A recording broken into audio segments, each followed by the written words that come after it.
வணக்கம். ஒரு சொந்த வீடு, அதுவும் உறுதியான கான்கிரீட் வீடு, இது நம்மள் பலரோட கனவா இருக்கும் இல்லையா? இப்போ அந்த கனவை நனவாக்க தமிழ்நாடு அரசு ஒரு சூப்பரான திட்டத்தை கொண்டு வந்திருக்காங்க. அதுதான் கலைஞர் கனவு இல்லம் திட்டம். குடிசை வீடுகள்ல வாழ்ற லட்சக்கணக்கான குடும்பங்களுக்கு இது ஒரு பெரிய வரம். சரி வாங்க, இந்த திட்டம்னா என்ன, யாருக்கெல்லாம் இது கிடைக்கும், எப்படி இதுக்கு அப்ளை பண்றதுன்னு எல்லாத்தையும் டீட்டெயிலா பார்க்கலாம். ஆமாங்க, நீங்க பாக்கறதும் கேக்கறதும் 100க்கு 100 உண்மைதான்.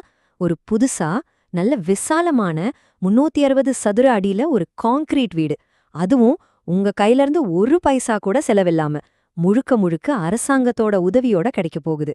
இது எப்படி சாத்தியம்? இந்த அருமையான வாய்ப்பு யாருக்கெல்லாம் காத்திருக்கு? வாங்க உள்ள போலாம்.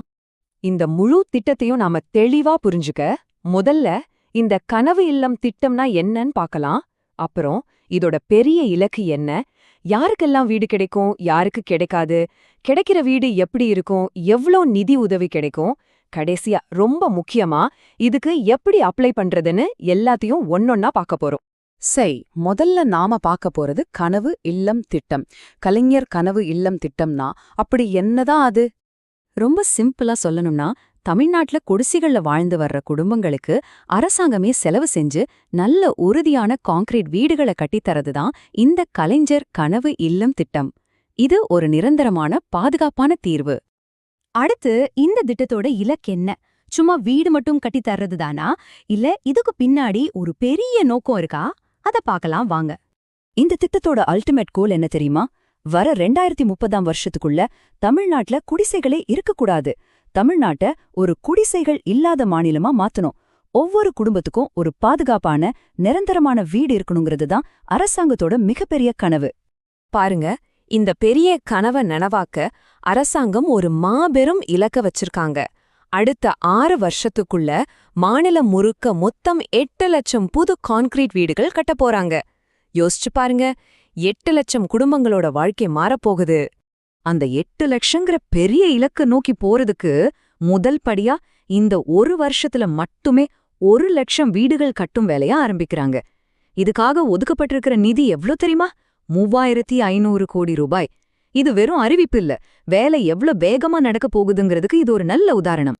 சரி, இப்போ நாம எல்லாருமே மனசுல நினைச்சுக்கிட்டு இருக்கிற அந்த முக்கியமான கேள்விக்கு வருவோம். இந்த இலவச வீட்டு திட்டத்துக்கு யாரு தகுதியானவங்க? உங்களுக்கு இந்த திட்டத்துல வீடு கிடைக்குமா, கிடைக்காதா, அதுக்கான தகுதிகள் என்னென்னு இப்ப தெளிவா பாத்திரலாம். இதோட அடிப்படை தகுதிகள் ரொம்பவே நேரடியானது. முதல்ல நீங்க ஒரு குடிசை வீட்ல வசிக்கணும். ரெண்டாவதா, நீங்க வசிக்கிற அந்த இடத்துக்கு உங்க பேர்ல பட்டா இருக்கணும்.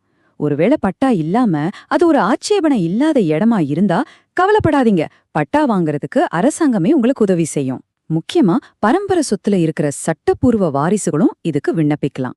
தகுதியானவங்க நிறைய பேர் அப்ளை பண்ணுவாங்க இல்லையா? ஆனா அதுலயும் மாற்றுத்திறனாளிகள் இருக்கிற குடும்பங்கள், கணவனை இழந்த பெண்கள், ஆதரவற்ற பெண்கள், பெண்களே குடும்ப தலைவியா இருக்கிற குடும்பங்கள், அப்புறம் திருநங்கைகள் மாதிரியான சமூகத்துல முன்னுரிமை தேவைப்படுறவங்களுக்கு முதல் சான்ஸ் கொடுக்கப்படும். யாருக்கெல்லாம் தகுதி இருக்குன்னு பார்த்துட்டோம். அதே அளவுக்கு முக்கியமானது யாருக்கெல்லாம் இந்த திட்டம் பொருந்தாதுன்னு தெரிஞ்சுக்கிறது.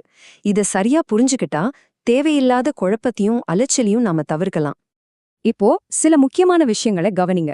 நீங்க ஒரு குடிசையில வாடகைக்கு குடியிருந்தா இந்த திட்டம் உங்களுக்கு பொருந்தாது. அதே போல உங்க குடிசையோட கூரை கொஞ்சமாவது ஓடு, ஆஸ்பெஸ்டாஸ் ஷீட் இல்லனா மெட்டல் ஷீட் போட்டிருந்தாலும் நீங்க தகுதி பெற மாட்டீங்க. அப்புறம் உங்களுக்கு வேற எங்கேயாவது சொந்தமா ஒரு நிரந்தர வீடு இருந்தாலோ அல்லது உங்க குடிசை ஒரு ஆட்சேபனைக்குரிய இடத்துல இருந்தாலோ எந்த திட்டத்துல பயன்பெற முடியாது. ஓகே, இப்போ உங்களுக்கு தகுதி இருக்குன்னு வச்சுக்கலாம். அப்போ இந்த திட்டம் மூலமா உங்களுக்கு என்னதான் கிடைக்கும்? வீடு எவ்ளோ பெருசா இருக்கும், எவ்ளோ பணம் கிடைக்கும், அத பத்தி இப்ப விரிவா பார்க்கலாம். நல்லா பாருங்க, உங்களுக்கு குறைஞ்சது 360 சதுரடியில ஒரு வீடு கிடைக்கும். இதுல சமையல் அறையும் அடக்கும். இந்த வீடோட கூரை முழுசும் ஆர்சிசி கான்கிரீட் போட்டு நல்ல உறுதியா இருக்கும். இந்த வீட்டை கட்டுறதுக்காக அரசாங்கம் ஒரு வீட்டுக்கு 3,50,000 ரூபாய் கொடுக்கறாங்க. அது மட்டும் இல்லாம வீட்டுக்குள்ளேயே கழிப்பறை கட்டுறதுக்கு தனியா 12,000 ரூபாயும் தர்றாங்க. இந்த 3,50,000 ரூபாயும் ஒரே நேரத்துல உங்க கைக்கு வராது. உங்க வீட்டு வேலை எந்த அளவுக்கு முடிஞ்சிருக்கோ அதை பொறுத்து 4 கட்டமா பிரிச்சு நேரடியா உங்க பேங்க் அக்கவுண்ட்டுக்கே அனுப்பிச்சிடுவாங்க. அதாவது பேஸ்மெண்ட் முடிஞ்சதும், அப்புறம் லிண்டல் மட்டும், கூரை போட்டதும், கடைசியா வீடு முழுசா கட்டி முடிச்சதுன்னு 4 தவணையா இந்த பணம் உங்களுக்கு கிடைக்கும். சரி, இப்போ எல்லாத்தையும் விட ரொம்ப ரொம்ப முக்கியமான ஒரு பகுதிக்கு வந்தாச்சு. இவ்வளவு பயனுள்ள இந்த திட்டத்துக்கு நாம எப்படி விண்ணப்பிக்கிறது? நீங்க அடுத்து என்ன செய்யணும்? வாங்க பார்க்கலாம். நீங்க இதுக்காக பெருசா அலைய வேண்டியதில்ல. ரொம்பவே சுலபமான வழிதான். முதல்ல உங்க ஏரியா விஏஓ, அதாவது கிராம நிர்வாக அலுவலரை போய் பார்த்து இந்த திட்டத்தை பத்தி கேளுங்க. ரெண்டாவது, உங்க ஊர்ல அடுத்து நடக்க போற கிராம சபை கூட்டத்துல கண்டிப்பா கலந்துக்கோங்க. அந்த மீட்டிங்ல இந்த திட்டத்துல வீடு வேணும்னு கேட்டு ஒரு மனு எழுதி கொடுத்தா போதும். ரொம்ப சிம்பிள். தாமதிக்காம உடனே போய் விவரங்களை கேளுங்க. கடைசியா ஒன்னு சொல்லிக்கிறேன். இந்த திட்டங்கிறது வெறும் செங்கல்லையும் சிமெண்ட்டையும் வச்சு கட்டுற ஒரு கட்டிடம் மட்டும் இல்ல. இது ஒவ்வொரு குடும்பத்தோட பாதுகாப்பு, அவங்களோட கண்ணியம், அவங்களோட ஒளிமயமான எதிர்காலத்துக்கான ஒரு அஸ்திவாரம். தமிழ்நாட்டுல ஒவ்வொரு குடும்பத்துக்கும் ஒரு நிரந்தரமான பாதுகாப்பான வீடு இருக்கணுங்கிற கனவு நோக்கிய ஒரு மிகப்பெரிய பாய்ச்சல் இது. இந்த தகவல் உங்களுக்கு கண்டிப்பா உதவியா இருந்திருக்கும்னு நம்புறோம். தகுதியுள்ள உங்க நண்பர்களுக்கும் உறவினர்களுக்கும் இதை பத்தி எடுத்து சொல்லுங்க.